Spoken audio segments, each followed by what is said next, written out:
Saudara dan saudari sekalian, pada 16 hari bulan Oktober 1846 jam 10.45 pagi di sebuah bilik bedah di Massachusetts General Hospital, Boston, Amerika Serikat, ada seorang pesakit bernama Gilbert Abbott. Penderitaan yang dideritai oleh Gilbert adalah ketumbuhan di lehernya. Ada ketumbuhan di lehernya. Dan pada pagi itu, seorang dokter yang akan melaksanakan pembedahan, yaitu salah seorang pakar bedah bernama Dr. John Collins. Dan ada seorang lagi dokter yang terlibat dalam pembedahan itu, yaitu seorang pakar bius bernama Dr. William Morton. Dan bilik bedah itu dikelilingi oleh ramai para dokter, ramai juru rawat dan pekerja hospital, juga para jemputan daripada seluruh Amerika Serikat untuk menyaksikan sejarah yang berlaku pada 16 bulan 10 1846, di mana bius pertama sekali digunakan. Pesakit bernama Gilbert pun dibawa masuk ke dalam bilik bedah, dan pakar bius Dr. William melayani dia, membawa satu bekas dan meletakkan bekas itu pada mulut pesakit dan menyuruh Gilbert, yaitu pesakit, untuk menyedut benda yang ada dalam bekas itu. 5 menit kemudian Gilbert sudah tertidur. Lalu Dr. William menyerahkan pesakit, yaitu Gilbert Abbott, kepada seorang dokter pakar bedah, yaitu Dr. John Collins. Lalu pembedahan pun dilaksanakan. Dengan perlahan-lahan Dr. John membedah leher Gilbert tanpa teriakan, perlahan-perlahan. Karena sebelum ini pembedahan dilakukan dengan teriakan, karena pesakit dipegang oleh ramai pekerja hospital, malahan ada yang diikat. Tapi pada pagi itu Dr. John telah membedah pesakit tanpa sebarang teriakan, sehingga selesai pembedahan, sehingga selesai dijahit apa yang dibedah, tiada teriakan. Dan selepas sahaja selesai pembedahan, seluruh ruang bilik bedah di Massachusetts General Hospital ini riuh dengan tepukan para dokter, tepukan para jemputan, tepukan para juru rawat, dan tepukan para VIP yang dijemput pada pagi itu. Dan mereka mengatakan pada pagi itu bahwa kesakitan telah manusia kalahkan. Pada hari berikutnya, di muka depan surat kabar terpampang satu perkataan: manusia sudah mengalahkan kesakitan. Bukan sahaja di Amerika Serikat, malahan di seluruh dunia. Muka depan surat kabar pada 17 hari bulan Oktober 1846, yaitu hari berikutnya, terpampang: kesakitan sudah dikalahkan. Persoalannya, saudara dan saudari yang dikasihi, persoalannya, betulkah manusia sudah mengalahkan kesakitan? Sudah pasti tidak. Saudara dan saudari, kita tahu bahwa kesakitan belum atau tidak pernah manusia kalahkan. Mari kita lihat kesakitan dan penderitaan yang manusia sedang alami pada masa sekarang. Yang pertama, penyakit. Setiap tahun ada sahaja penyakit yang baru muncul. Pada tahun lalu bermacam-macam penyakit muncul. Dan tahun lalu, hujung tahun lalu, satu penyakit yang dipanggil coronavirus muncul. Dan sehingga sekarang belum ada obat yang ditemui. Malahan penyakit ini adalah penyakit yang sangat ditakuti oleh seluruh dunia. Ratusan ribu manusia sudah dijangkiti. Ribuan manusia sudah meninggal akibat penyakit ini. Begitu juga dengan ekonomi. Keadaan ekonomi manusia menjunam jatuh. Kos hidup terlalu tinggi. Harga komoditi terlalu rendah. Sangat menderita kehidupan. Terutama orang-orang kita di Sabah ini ataupun di Goshen ini. Begitu juga dengan masalah keluarga, masalah penceraian, masalah perselisihan. Suami istri bercerai, suami istri berselisih, orang tua dengan anak-anak berselisih, anak-anak tidak hormat kepada orang tua. Inilah antara penderitaan yang dihadapi oleh manusia. Begitu juga dengan rohani. Rohani manusia, rohani anggota-anggota yang tidak serius dalam kerohanian mereka, rohani yang kendur. Itulah yang dideritai oleh manusia. Begitu juga dengan kematian bermaharajalela. Sejak tahun lalu ramai sekali yang mati penduduk Kampung Goshen, kalau kita masih ingat, kalau kita masih sadar. Yang meninggal ada kalanya kadang-kadang 2 dalam 1 minggu. 2 kali kita mengebumikan penduduk Kampung Goshen yang meninggal. Ada kalanya serentak meninggal, tapi kita kubur dalam 2 hari berasingan. Begitulah penderitaan manusia. Adakah manusia sudah mengalahkan kesakitan? Sememangnya saudara dan saudari sekalian, manusia belum mengalahkan kesakitan dan penderitaan. Belum mengalahkan kesakitan dan penderitaan. Saudara dan saudari sekalian, Yesus berkata dalam Matius 11 ayat 28. 11 ayat 28, Yesus berkata begini. Marilah padaku yang letih lesu dan berbeban berat, aku memberi kelegaan kepadamu. Janji Yesus, marilah kepadaku yang letih lesu dan berbeban berat, aku memberi kelegaan kepadamu. Yesus memanggil kita satu persatu. Yesus memanggil kita semua yang berbeban berat. Yesus memanggil kita yang ada penyakit. Yesus kata, mari saya sembuhkan. Yesus juga memanggil kita yang ada masalah ekonomi. Yesus memanggil kita yang ada masalah keluarga. Yesus memanggil kita yang ada masalah rohani, maupun yang sedang bersedih karena saudara-saudara kita baru sahaja meninggal. Yesus memanggil kita semua, sehingga Dia memberi kita kelegaan dan memberi kita keselesaan. Namun saudara dan saudari sekalian, itulah janji Yesus. Saya kongsikan lagu dengan rakan-rakan saya pada pagi ini. Lagu yang menjadi kekuatan kepada kita semua.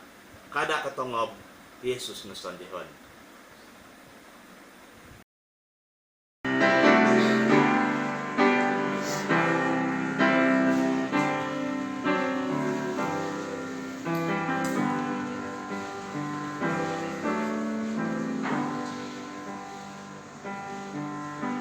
Corona,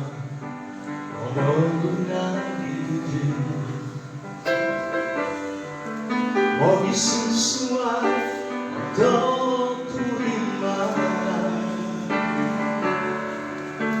kau dirimu kau sendiri, ada kotono, ada isondiho, harus sendiri.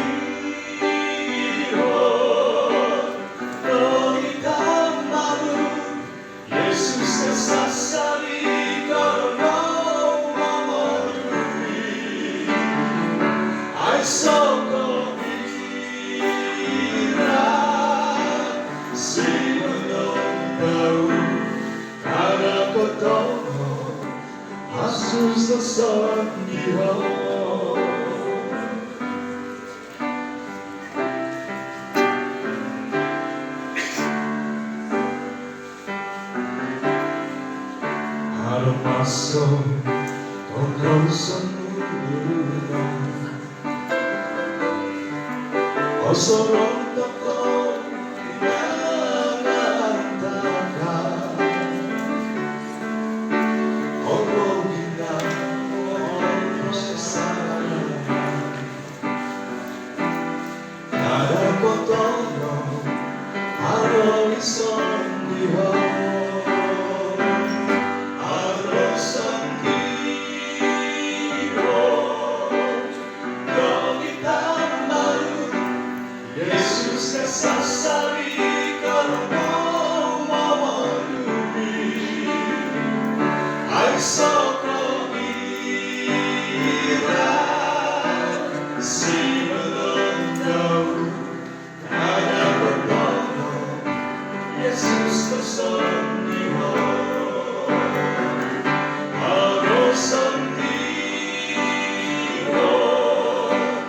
Gawitang malu Yesus kasasari karong mamalumi Ay sokong iran Si belum tahu Kada kotono Yesus kesendirian Ay sokong iran Si belum tahu Kada kotono Yesus kesendirian Kada kotono Sondino di Yesus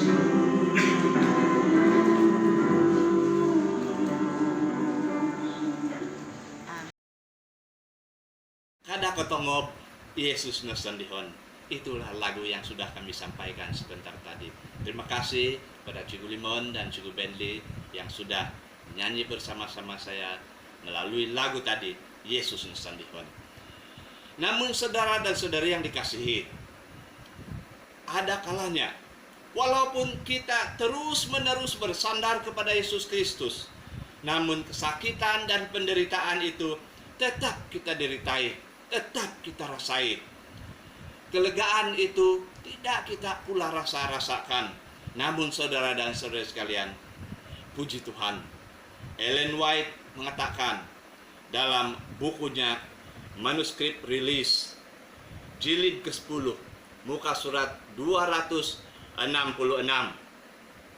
Ellen White mengatakan, apabila kita berdiri bersama umat tebusan di lautan kaca dengan kecapi emas dan mahkota kemuliaan menghadapi kehidupan abadi, barulah kita sadar betapa singkatnya masa pencobaan dan kesukaran itu. Saudara dan saudari sekalian, puji Tuhan, apabila kita menghadapi kehidupan abadi, menghadapi kemuliaan Tuhan, baru kita sadar bahwa rupanya penyakit yang dideritai, ekonomi yang kita deritai, keluarga yang berselisih, kematian yang kita hadapi rupanya singkat saja.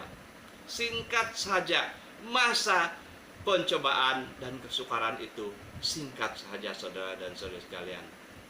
Puji Tuhan, karena pada waktu itu nanti kita akan meninggalkan segala sesuatu kesakitan, penderitaan, dan menghadapi kehidupan yang abadi untuk selama-lamanya. Waktu itulah barulah kita katakan bahwa kesakitan sudah dikalahkan.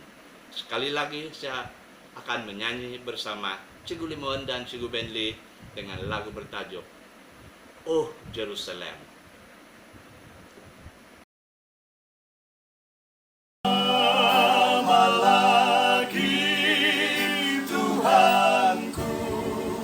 Datanglah, bawa kita masuk sana. Tak lama lagi Tuhanku, datanglah, bawa kita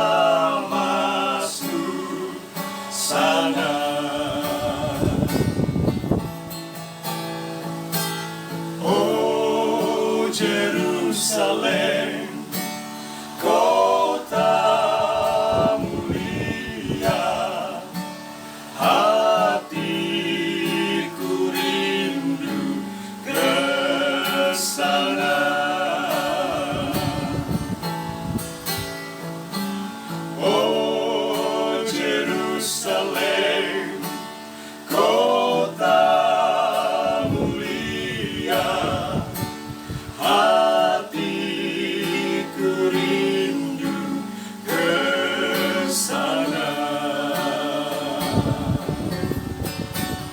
Tak lama lagi Tuhanku, datanglah, bawa kita masuk sana. Tak lama lagi Tuhanku, datanglah, bawa kita masuk sana. Bawa kita masuk sana. Bawa kita masuk sana.